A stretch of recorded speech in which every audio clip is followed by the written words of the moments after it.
our role is just to connect people, to understand how they can do more together, and how to use technologies to reach these audiences that you have in mind. That's amazing. So in other words, we are saying that embassies are open to making sure that Botswana creatives are able to come in and propose to be able to work with countries such as Ukraine. We are in regular communication with the creative people here, with the organizers of the events, and we are trying to share our own expertise in Ukraine because this is what helps us both to achieve these goals, to communicate with our audiences, and to make it possible for larger audiences to know about Botswana and why it is special. That's amazing. And then to you, Eddy, if you don't mind, do you think our creatives here in the country are positioning themselves enough to be able to leverage from opportunities such as the ones that Ambassador spoke about? Yes, I think they are ready. I mean, we've already collaborated on a project in the past, and we use the technologies that we have to connect poets in Botswana to a poet all the way out in Ukraine. So it's something that has already happened. I do think there's just a little bit of more work to be done by artists in profiling themselves better. Because most times when you're asking for collaboration or you're proposing one, you're going to be asked to provide an extensive profile of the artist or artists that are going to be involved. And usually that's where a bit of a delay comes in, because only then does the artist want to now create the profile, put the links together, and send it out. So we are ready, and creatively we are there, we are on par. We just need to do a little bit of extra work in that regard. Thank you. So there it is, ladies and gentlemen, as you hear it, we are ready in terms of what we have to offer. We just have to package ourselves better. And then to you, OT, how else can creatives position themselves as credible partners in the eyes of diplomatic missions? You want to take that? Thank you very much, Noah, for that question. I think let me just preface my response by just highlighting that as the National Arts Council of Botswana, part of our mandate talks to commercialization of the sector, and that talks to us opening up markets in the different jurisdictions around the world. And having to tap into the diplomatic missions that are currently in the country. Artists, like Eddy just said, there's one thing that is very critical that I've also noticed at the Arts Council is you have to prepare yourself in such a way that you think in terms of yourself as a business. When it comes to creating your profile, creating your brand, always be ready to improve it. Well, start with the profile and then keep improving on it so that when the opportunity comes, you are ready and available to be assisted. So one of the things that we've been doing as the National Arts Council is we've been going around the different embassies that are located in Botswana. I think what one would have seen in our Facebook pages is we recently advertised scholarships that came as a result of the collaboration that we're having with the Estonians. So through that, we managed to secure scholarships that were aimed at helping our creatives professionalize, because there were courses that dealt with project management within the creative industry. But one of the challenges that we noticed was the fact that there was a requirement for the IELTS English test. So we realized that unfortunately most of the creatives who were actually interested in that program did not have that English certification. So what we will encourage is keep improving on yourselves, and then when the opportunity comes, where we continue to open doors for the creatives, people are actually hop on to the opportunity and benefit. Yeah. Thank you. That's amazing, OT. So it's not enough just to be passionate. You need to do the work. You need to be able to compete globally. We need to package ourselves enough to be able to be recognized and have all the certifications that are recognized. All it takes is for you to hop on that platform and do the test, right? I think it's a minimum payment. There's not enough qualification needed for you to do it. So such things, making sure that you keep up with the trends that are required for your talent. And then when it comes to you, on the issue of cultural diplomacy, how do we build mutual respect and an understanding between Botswana and other nations, that, especially with the ones that we have embassies here? I think after hearing all these figures, maybe the question that we should be asking ourselves first is this. We've got embassies that have been in the country for a very long time. What happens when you have an industry that is ready and already has partners, but then it has government entities failing them? And that is where we find ourselves as the film and television industry.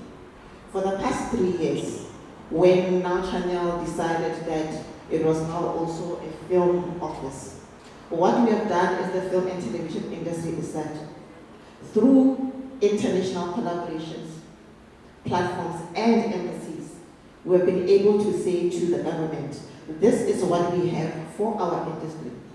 And we've already established those partnerships. All we need is for you to sign. And today the government is still signing. It's not signing. I think the only credible partnership that we have established so far, which I would say is going somewhere, is the partnership that we are having with the Arts Council through their Estonia initiative. We have a proposal that we have submitted through the US Embassy. A month ago, we were told that it has been approved.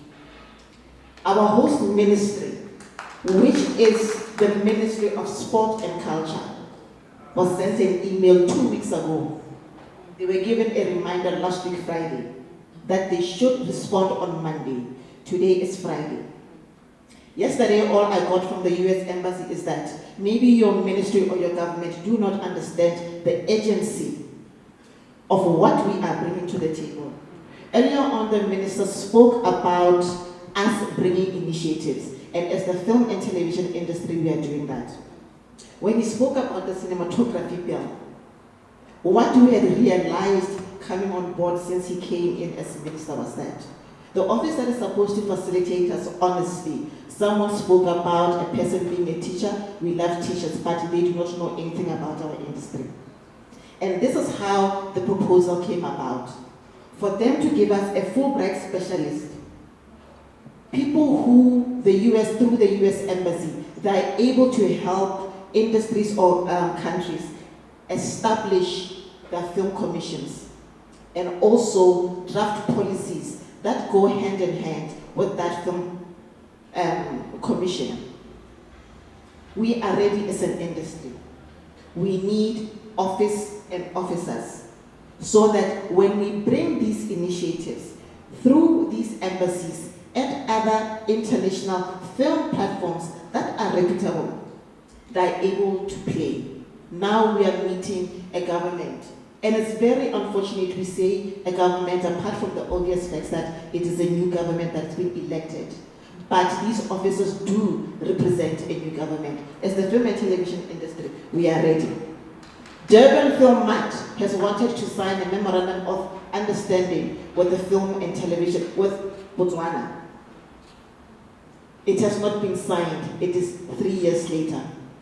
We have given them correspondence and introduced them to the Nigerian Film Commission, which is the largest film industry in Africa, which employs over 50 million people in Nigeria.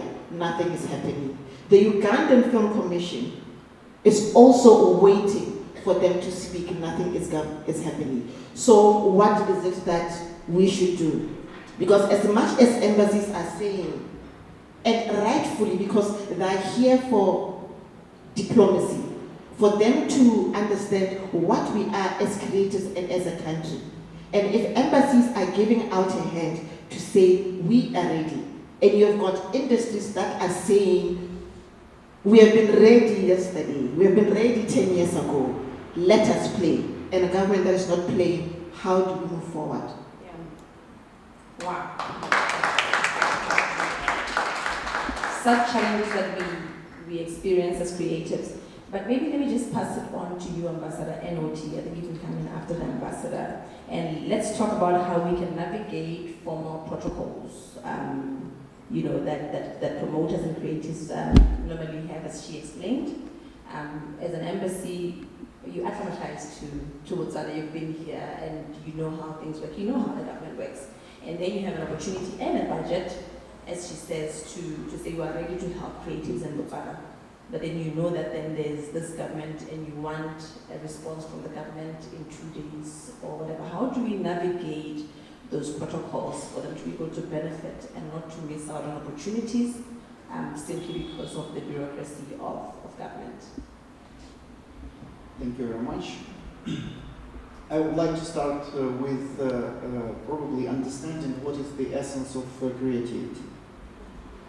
The essence of creativity is to produce something that is not dependent on what rules and protocols we have. Yes. I mean, it's very close to something like we have already talked about this as a business.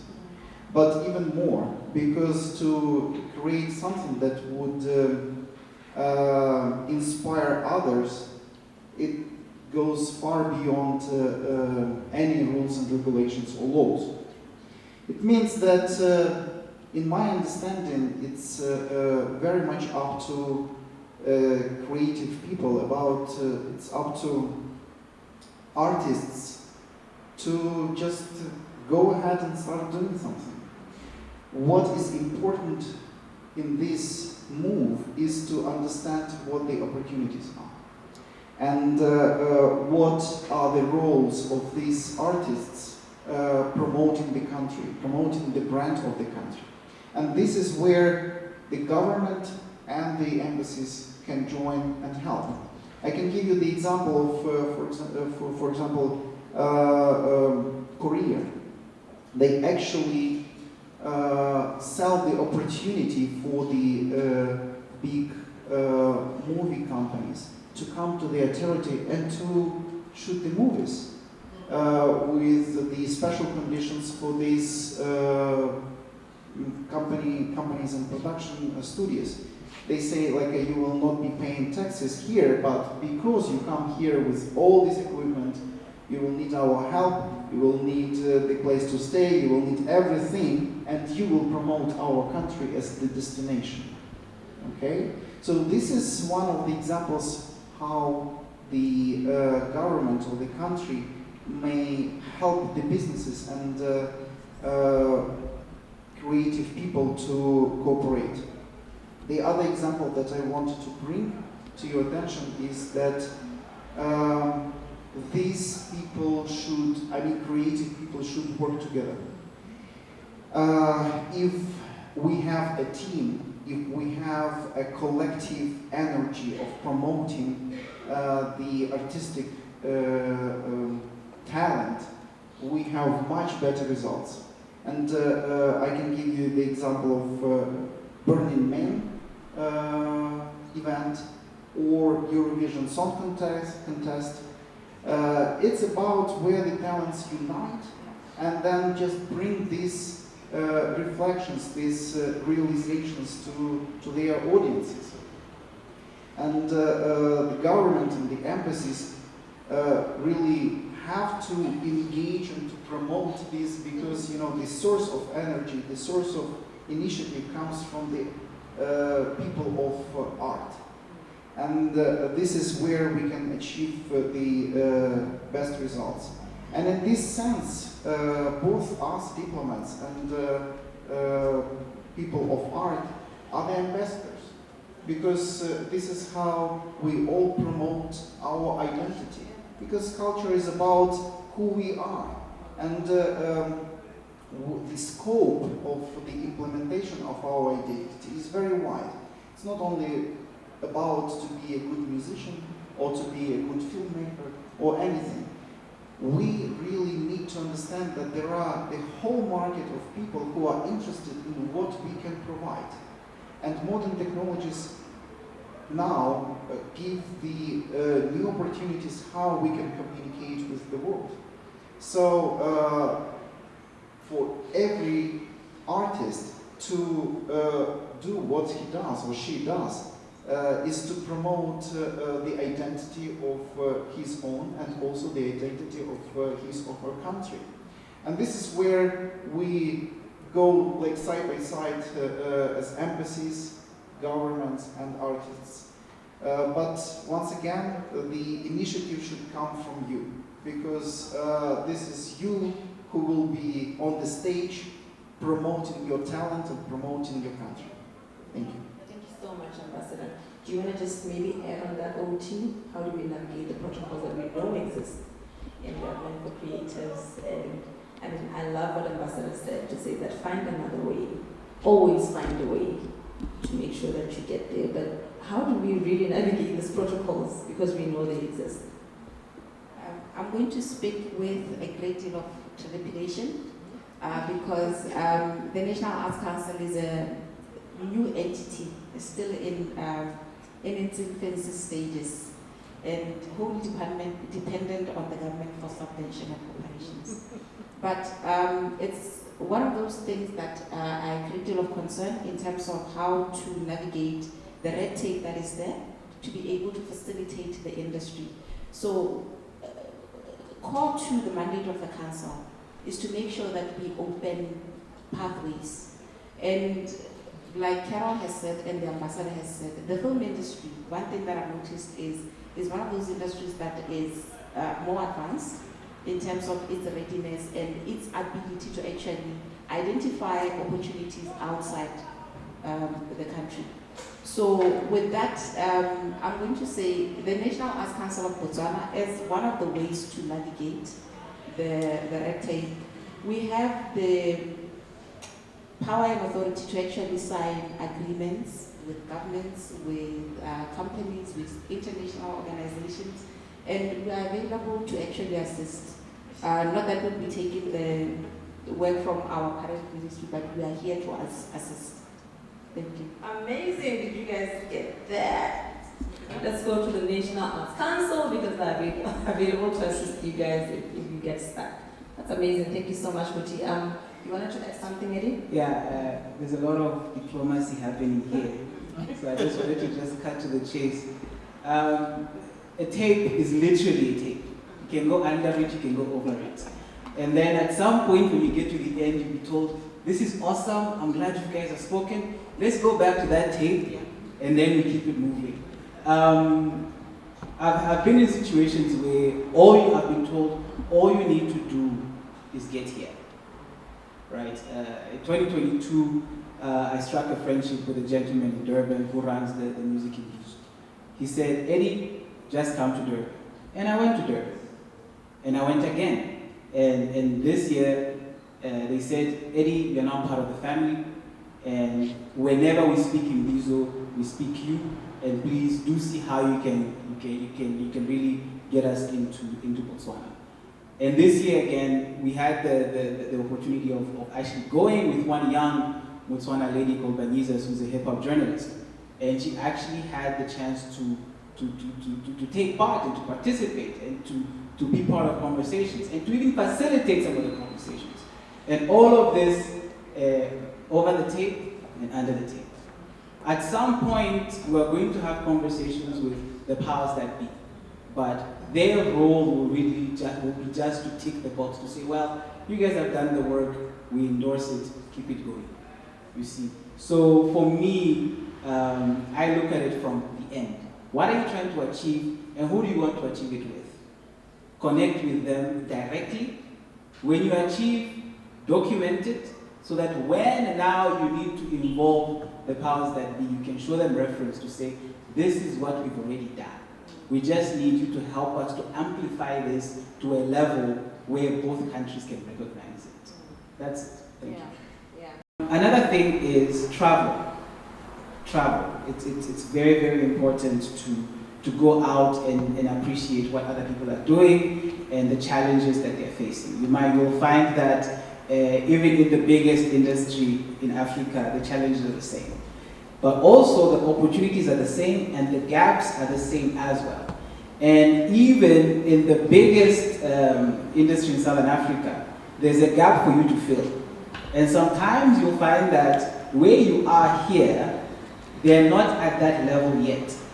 But across the border, they appreciate the input that you have to give. And they can even retain you and say, listen, while you're doing your thing there, come here and help us out on our level. And also, I'll give you a very interesting case study. When I was in Durban, we were in a bus coming from our networking sessions. And there was a gentleman sitting in front of us, and he kept nodding to everything I was saying. So when we got back to the hotel, he said, you know, I've given you a number. We should have a meeting sometime after everything he has done. And I listened to him speak, and I looked him up, and he was the director of the Department of Arts and Culture in Johannesburg. So we had a conversation. We didn't know who we were, but we found that there's commonalities in what we're trying to achieve and how we're trying to achieve it. But I'm a simple consultant, and this man is running an entire metropolitan city. But he sees the value of what I have to add. And he says, Eddy, we should definitely find ways to work together. So traveling is very important. But also being in these spaces, you practice your language, you practice your posture, you build confidence.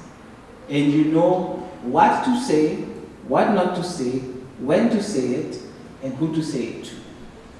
Because all of those things make or break a potential partnership that could last a lifetime. So, and you only really know this if you expose yourself, if you make some mistakes, if some doors are shut in your face, you know, you learn, you reapply, and you grow. In closing, another thing that's very interesting is I met the founder of Music in Africa. They run one of the biggest conferences in the continent called ACEO. And as soon as day 2 of our conference was done, he said, Eddy, you're coming to ACEO, and I want to give you just a special seat where you're going to sit and really absorb everything that happens, and I want you to tell me how you think we can improve going forward. And you see, if I wasn't where I was, that opportunity wouldn't have come. And yes, there are challenges here. We do know them, and we listen to them every single day. But if we don't prepare ourselves to find the solutions, we'll stay in the same puddle for a very long time. So let's work together, let's find these solutions, let's co-create, let's collaborate. Find an artist in Ukraine, talk to them via email. If you collaborate, do it virtually, so that at some point, if you want to come to Botswana, you go to the embassy of Ukraine, you say, guys, I've spoken to this gentleman, would like to come, how can you help? They'll find a way to do so. In closing, there is a fund right now, a mobility fund, an EU mobility fund. Who knows about it? Very few. But this fund is for industry professionals to gain knowledge and value in the region, in the SADC region. That is, if there's access happening in South Africa, they send you an invitation letter, you apply for the fund, if they give it to you, you are covered. I think it's up to 4,000 euros for that specific trip, up to 4,000 euros. And it's a rolling fund, meaning every 3 to 4 months, there's a call. And this thing is going until, I think, 2028. And if you do get money, you pre-qualify for the next fund, which will be for artists and festivals and concerts. So guys, the only way you get into these spaces is by really going out there, exposing yourself, and learning. Thank you so much. Thank you so much, Eddy. So just maybe to sum it up for the people that are just arriving, we're talking about critical steps that we can take. Carol talked about the fact that the government needs to focus on regulation and giving us treaties that regulate our industry. And we had Ambassador then Eddy on to talk about the fact that we need to make sure that we do our part. But then in expansion, then we have Eddy saying that package ourselves well. One of the subjects that I'm very passionate about, especially for creatives, to make sure that you're seen out there as the professional you're supposed to be. Package yourself well, be seen properly. Simple things like having an email that talks about your brand. Stop using Yahoo and Gmail, because then we won't take you serious. You take yourself seriously as a brand, then we can also take you serious as a brand. In conclusion, you wanted to just add something on it, Oti, so that we wrap this up. Practical steps, or what we can do. Just to wrap it up, I'll not reiterate what has already been said, but I'll just re-emphasize that as NACB, we are here to assist. We may not have all the solutions, but our doors are open for collaboration with yourselves as the people on the ground. Thank you.